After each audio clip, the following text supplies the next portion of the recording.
प्यारे बच्चों, आओ चलते हैं अपने आज की कहानी की तरफ। और आज जिस कहानी को हम पढ़ेंगे वो है अली बाबा और 40 चोर। तो बच्चों, कहानी के शुरू में हमें पता चलता है कि अली बाबा और उसकी बीवी एक जंगल में ही रहते हैं।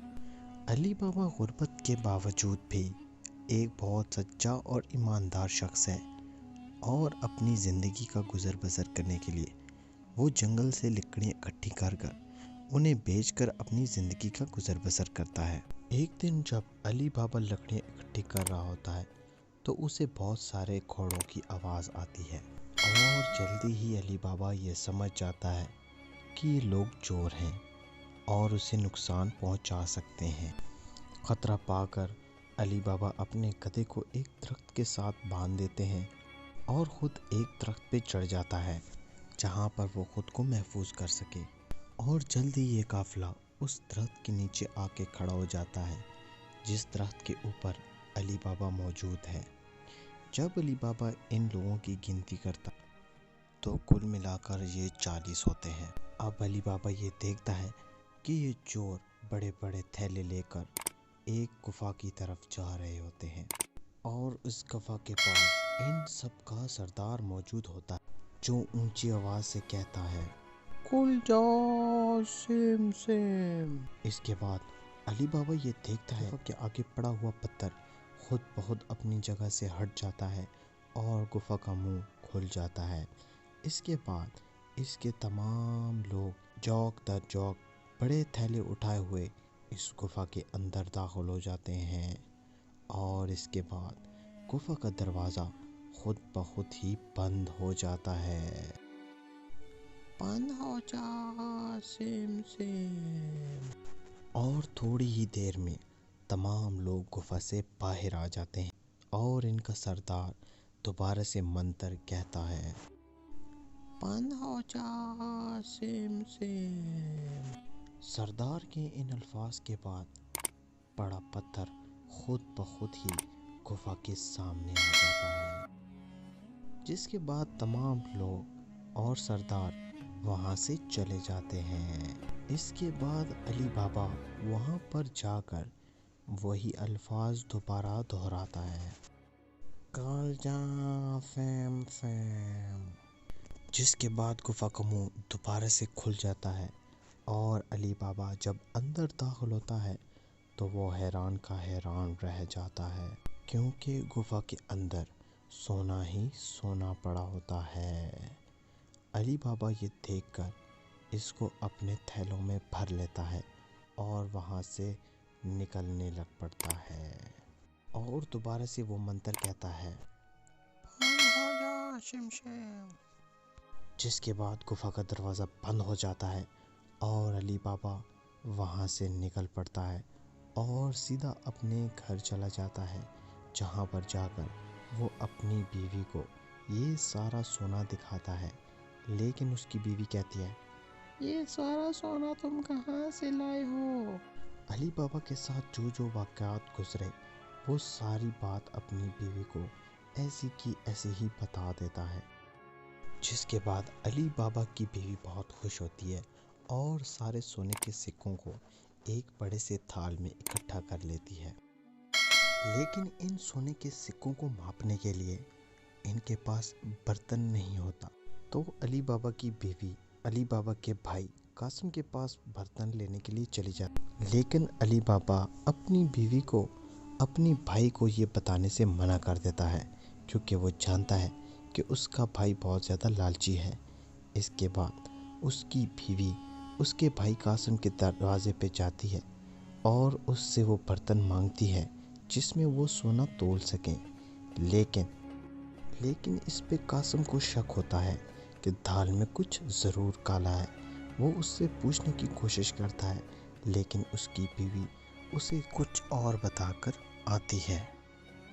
अब कासिम के दिल में शक की एक मजबूत दीवार जन्म ले चुकी है। कासिम इस बात को मालूम करने के लिए उस बर्तन के नीचे शहद लगा देता है ताकि वो ये जान सके कि ये आखिर किस चीज़ को मापना चाहते हैं।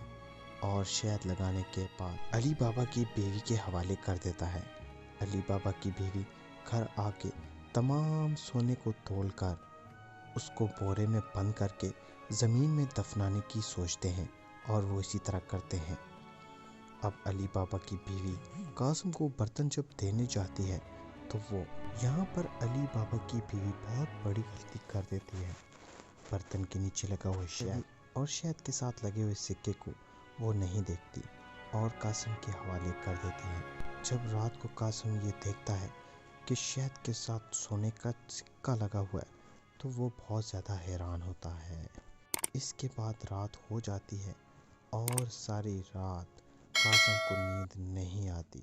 وہ مسلسل اسی بات کے بارے میں سوچتا رہتا ہے اور اس کو نیند نہیں آتی کیونکہ اس کی نیند اڑ چکی ہوتی ہے۔ اب صبح ہوتے ہی قاسم اپنے بھائی علی بابا کے گھر پہنچ جاتا ہے اور اس سے سارا واقعہ پوچھتا ہے اور کہتا ہے کہ مجھے سچ سچ بتا دو ورنہ میں تمہاری ساری بات سارے شہر میں بتا دوں گا۔ اس کے بعد علی بابا ڈر جاتا ہے اور قاسم کو ساری بات بتا دیتا ہے۔ قاسم اسے اپنے ساتھ اس گفا تک جانے کے لیے کہتا ہے۔ اب دونوں بھائی اس گفا تک پہنچ جاتے ہیں۔ گفا میں بہت سارا سونا دیکھ کر قاسم کی نیت خراب ہو جاتی ہے اور کچھ ہی دیر بعد وہ اپنے تمام گھوڑوں کے ساتھ اس گفا میں پہنچ جاتا ہے تاکہ وہ ایک بڑا مال اکٹھا کر سکے اور وہاں سے لے کر جا سکے۔ گفا کے پاس پہنچتے ہی وہ منتر کہتا ہے، کھل جو سم سم، جس کے بعد گفا کا دروازہ کھل جاتا ہے اور قاسم گفا کے اندر داخل ہوتا ہے۔ اندر جاتے ہوئے وہ اتنا سارا سونا دیکھ کر بہت زیادہ حیران ہوتا ہے۔ قاسم اس سارے سونے کو اپنے ساتھ لے کر جانا چاہتا ہے۔ وہ جلدی سے اپنے سارے بوروں کو بھر لیتا ہے اور گفا کے دروازے کے پاس چلا جاتا ہے، لیکن گفا کا دروازہ بند ہو چکا ہوتا ہے۔ اب قاسم کو وہ منتر بھول چکا ہے۔ وہ بہت سارے اور منتر بولتا ہے لیکن گفا کا دروازہ نہیں کھلتا۔ اب اس کو بہت زیادہ بے چینی ہوتی ہے۔ وہ گفا کے اندر کبھی ادھر سے ادھر اور کبھی ادھر سے ادھر آتا ہے۔ اتنی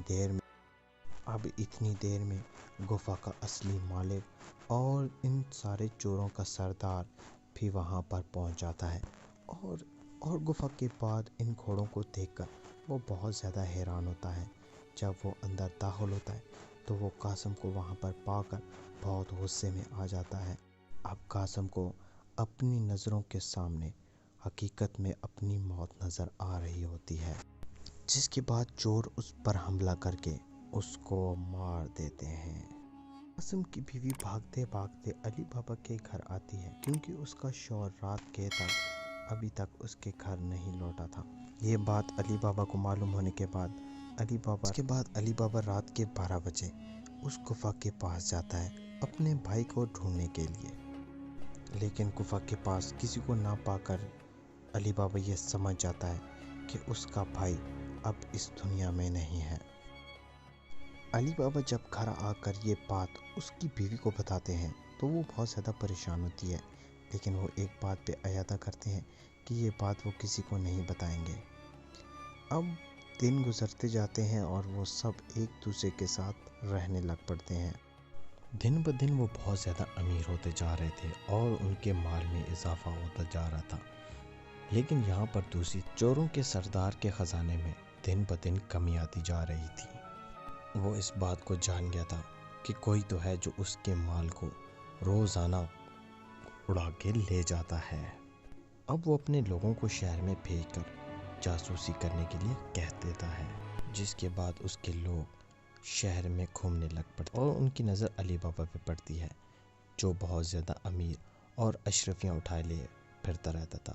اس کے بعد وہ چور اس کے گھر کے باہر نشان لگاتا ہے تاکہ وہ رات کو آ کر ان کے گھر پر حملہ کر سکے، لیکن قاسم کی بیوی نشان دیکھ لیتی اور پورے محلے کے گھروں کے دروازوں پر وہ اس نشان کو لگا دیتی ہیں۔ اگلے دن صبح ہوتی ہے اور وہ تمام کے تمام 40 چور گھوڑوں پر سوار یہاں پہنچ جاتے ہیں، لیکن وہ دیکھتے ہیں کہ محلے کے سارے گھروں پر ایک جیسے نشان لگے ہوئے ہیں۔ अब उन्हें समझ नहीं आ रही थी कि अली बابا का घर कौन सा है। इसके बाद चोरों का सरदार खुद अली बابا के पीछा करने लग पड़ा और करते करते उसके घर तक जा पहुंचा। अली बابا से मिलने के बाद उसने, मैं आपके साथ तेल का सौदा करना चाहता हूँ। अली बابا इस बात पर मान गया और चोरों का सरदार खुशी खुशी वहाँ से लौट गया। अगले दिन चोरों का सरदार 40 मटके लेकर अली बابا घर आ पहुँचा, जहाँ पर अली बابا ने इसकी खूब खातर मदारी की और इसे रात रुकने के लिए दावत भी दी, जिस पर वो खुशी खुशी मान गया। अब जब कासिम की बीवी रात को मटके में से तेल निकालने के लिए आती है तो उसे मालूम पड़ता है कि इन मटकों में तेल नहीं बल्कि चोरों के सरदार के लोग छुपे हुए हैं। उसको बहुत गुस्सा आता है और जल्दी से उसे एक तरतीब सूझती है।